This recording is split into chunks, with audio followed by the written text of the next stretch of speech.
você que nós podemos levar Jesus.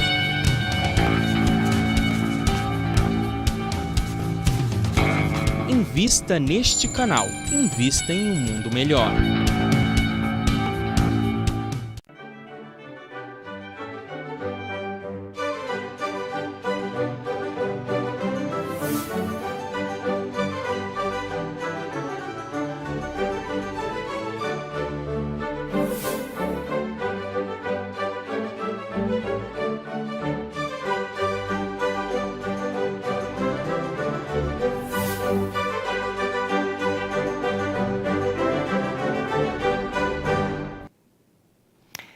Olá, seja bem-vindo. O Filosofando está começando.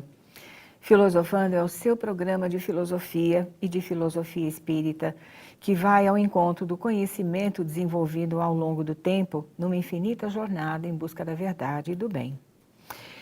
Lembramos que este programa vai ao ar todas as quartas-feiras às 19 horas com horários alternativos que você poderá encontrar no site da TV Mundo Maior, na programação.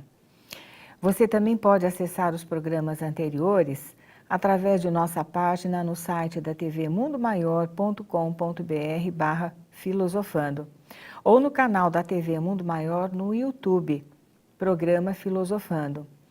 O site da TV também traz a nossa página com todos os programas gravados até agora e que igualmente transmite dentro do próprio site os programas online. Também no nosso portal de estudos, o filosofandoespírita.org, é só você clicar na videoteca, você pode encontrar alguns programas gravados lá, sempre sob os auspícios da TV Mundo Maior. Lembramos que você pode comunicar-se conosco através do facebook.com/ceforg, com suas opiniões e sugestões, que serão muito bem-vindas sempre.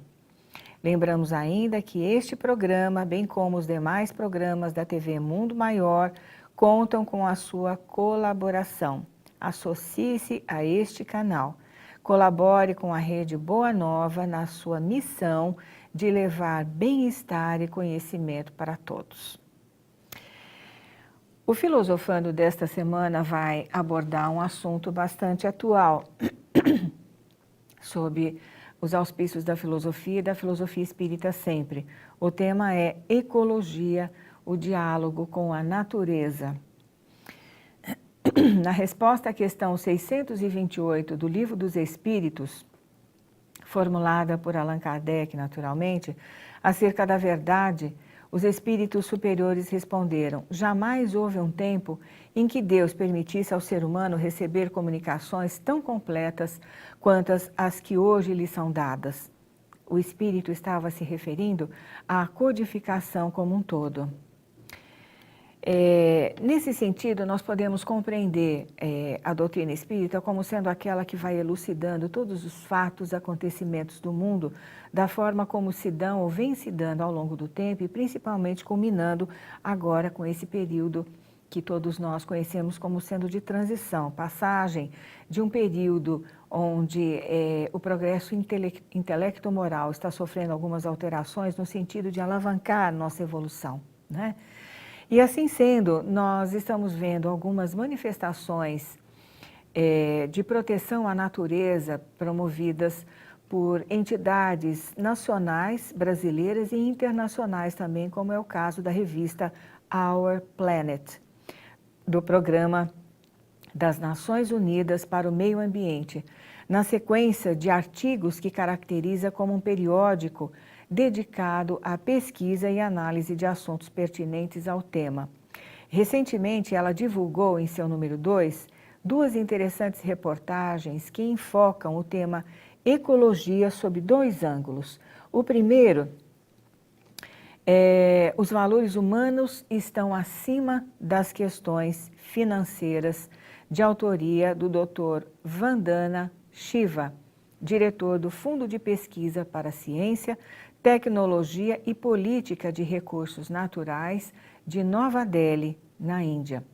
O segundo é David Attenborough, diretor de cinema, lembram-se do filme Mahatma Gandhi, que ele dirigiu, produziu, e autor de documentários para a TV produzidos pela BBC inglesa, que você pode encontrar nos canais de TV a cabo.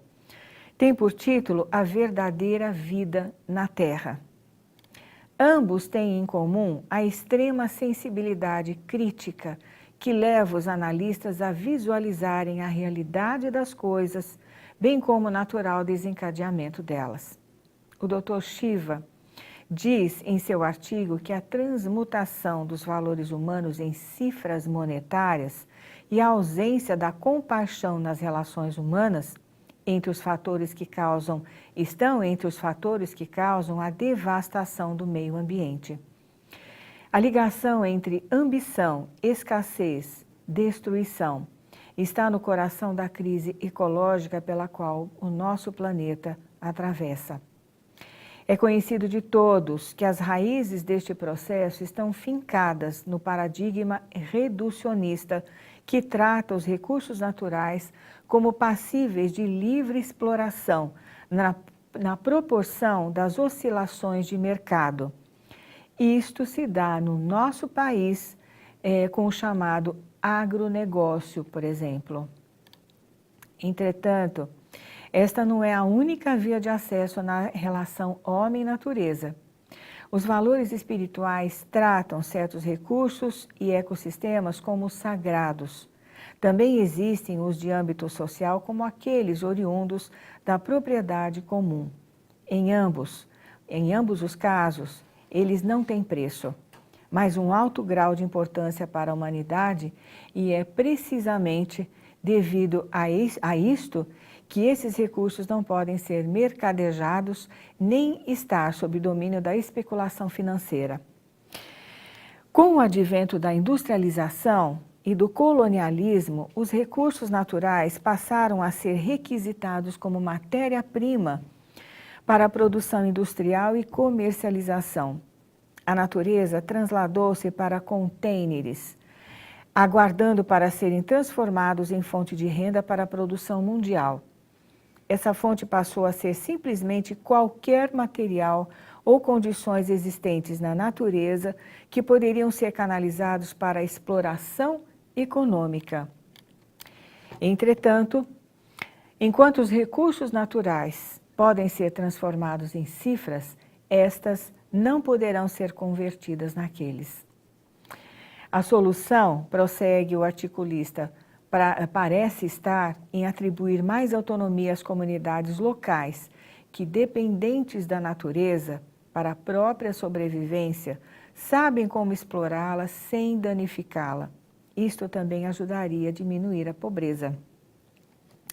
No caso brasileiro, por exemplo, haveria necessidade de intenso programa de educação das comunidades para a exploração controlada, como, por exemplo, no caso da Amazônia e da região centro-oeste do nosso país, onde há uma exploração descontrolada dos meios do próprio ecossistema em si, não é?